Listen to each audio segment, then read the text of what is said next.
উত্তমের ছেলে। হ্যাঁ হ্যাঁ, উত্তমের ছেলে। তাহলে তাহলে 10 মিনিট ওয়েট।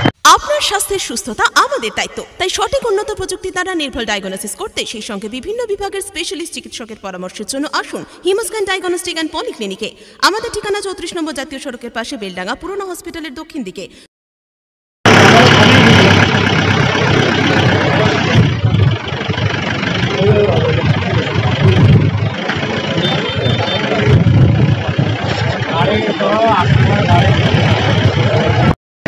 এই যে রাস্তার ধারে আজকে গাড়ি একটা আগুন লাগিয়ে ধরিয়ে দিয়েছে, কি বলবেন এটা নিয়ে? আজকে সকালবেলায় খবরটা হয়, এটা অনেক রাত্রিতে ঘটনাটা ঘটেছে। আমরা বিগত এখানে আমরা ব্যবসায়ী মানুষ, প্রায় 35 বছর আমরা ব্যবসা করছি, এরকম নোংরামি কাজ আমরা আজ পর্যন্ত দেখিনি। তবে প্রশাসন খুব সজাগ, আমাদের আইসি সাহেব এসেছিল এবং প্রচুর পুলিশ এখানে এসছে, তারা তদন্তের মাধ্যমে কে করেছে, যারাই করুক, এটা যেই হোক না কেন তার দৃষ্টান্তমূলক শাস্তি আমরা চাইছি। আপনাদের যে ভাটা, এখানে ভাটা তো অনেক, প্রায় 30 বছর ভাটা, তাই তো? 35 বছর, 92 এর এখানে ভাটাটা। হ্যাঁ। এরকম ঘটনা কোনোদিন ঘটেছে? না, এরকম ঘটেনি। এটা কোথায়? এটা মকরামপুর। হ্যাঁ। আপনার নাম? আমার নাম নাজির হোসেন মোল্লা, আমি এখানকার মেম্বারের প্রতিনিধি। আগুন লাগিয়ে কি মনে হচ্ছে আপনার, যে আপনার তো এলাকার লোক, এর সঙ্গে কোনো সম্পর্ক আছে? মানে কারোর সাথে ঝামেলা টামেলা হয়েছিল? যে ঝামেলা সেরকম নয় এলাকার লোকের সঙ্গে। হ্যাঁ। তা এবার ও ভালো বুঝতে পারবে কার সঙ্গে মানে ওর সূত্র। এবার কিন্তু গাড়িটা সকালবেলায় উঠে দেখলাম যে লোক বাড়ি থেকে বেরিয়ে, দেখছি তো অনেক লোক জড়ো।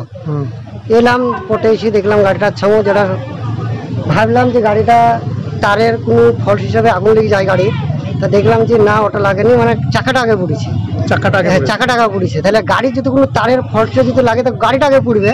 তা এটা গাড়িটা হয়েছিল ঘটনাটা, এটা মোটামুটি শুনছি। ঘটনাটা আমি যেটা সঠিক জানি না, আমি যেটা লোকের মুখে শুনছি, আপনার ওই 1:30 থেকে 2টো। 1:30 থেকে 2টোর ভিতরে লেগেছে, তাই তো? তারপরে এসে এখন দেখছেন পুলিশ এসেছে, পুলিশ তদন্ত করছে, পুলিশ বুঝতে পারছে কাকে যারা সন্দেহ তারা কে, পুলিশ সেটা চলবে। আপনার নাম? আমার নাম সমীরুল শেখ। বলছি, এখানে যে গাড়িটা রাখে, কতদিন থেকে রাখে জানা আছে আপনার? এই গাড়িটা যেদিন থেকে কিনেছে মোটামুটি 5 বছর কি 3 বছর। 3 বছর থেকে আছে, তাই তো? হ্যাঁ। আর ওই মানে এর সঙ্গে কারো ঝামেলা টামেলা তো করেন না, তাই তো? না, সেরকম ঝামেলা এলাকায় সেরকম। কেমন ছেলে হিসাবে, যে গাড়িটার মালিক ছেলে হিসাবে কেমন? এবার এলাকায় তো ঝামেলা কোনোদিন দেখিনি গো, সেই হিসাবে ছেলে ভালো। আপনার নাম? আমার নাম সমীরুল শেখ। মানে এই যে গাড়িতে কেন আগুন লাগিয়েছিল হঠাৎ? আগুন কে লাগিয়েছে বা কারা লাগিয়েছে এখনো সেটা আমরা অতটা বুঝতে পারিনি। পুলিশ আমরা জানিয়েছি, বেলডাঙ্গা প্রশাসনকে জানিয়েছি সকালবেলা। প্রশাসন এসছে, তদন্ত করে দেখছে। আর আমার যেভাবে গাড়ি থাকে এখানে রোজ প্রতিদিনকার মতো, সেভাবে গাড়ি আমার রাত্রে আমি লাগিয়ে বাড়ি গিয়েছিলাম। রাত্রে 2টো নাগাদ খুব জোরে আওয়াজ হয় 2টো, সেখান থেকে আমার বাড়ির লোকজন আসে, পাড়ার আমার প্রতিবেশী লোকজন আসে, এসে দেখে আমার গাড়িতে আগুন জ্বলছে। তো সবাই মিলে সেটাকে আমরা নিভানোর চেষ্টা করি। আধ ঘন্টা পর আমরা নিভাতেও পারি সেটা।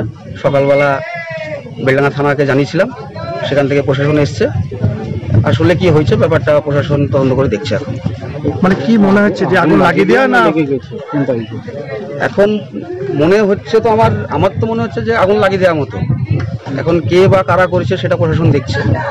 মানে কি কোনো মানে ছিল তোমার প্রতি, কোনো আক্রোশ বা কিছু ছিল? সে আমি এখন সঠিক সেটা আমি বলতে পারছি না, যে কে করেছে বা কারা করেছে, কেন করেছে, প্রশাসন দেখছে। আগুন লাগিয়ে দেওয়া কি দেখে বলছেন, মানে কি কারণে? মানে গাড়ির যে হিসাবে আগুনটা ধরেছিল আমরা দেখেছিলাম, কি সকালবেলা যেটা দেখলাম, মানে নর্মাল ভাবে শর্ট সার্কিটে। হ্যাঁ, ফুটেজ আমরা আমাদের বাড়ির কাছে একটা ফুটেজ ছিল, সেখান থেকে আমরা কিছু পেয়েছি, ইনফরমেশন পেয়েছি আমরা।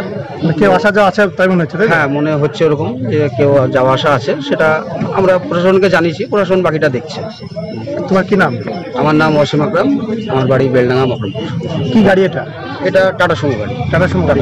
কতদিন থেকে? আমি গাড়ি চালাচ্ছি প্রায় 3 বছর মতো এটা। আর গাড়ি আমার এখানে 3 বছর মতোই থাকে, মানে এখানে থেকেই থাকে।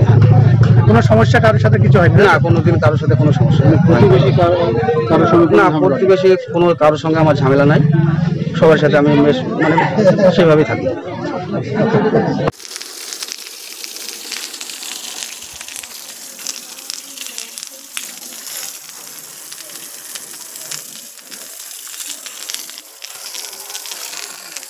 বাগানে সৌন্দর্য যেমন ফুল, তেমনি ঘরের সৌন্দর্য হলো ফার্নিচার। এখানে পেয়ে যাবেন খাট এবং খাট সাজানোর সমস্ত রকমের সামগ্রী।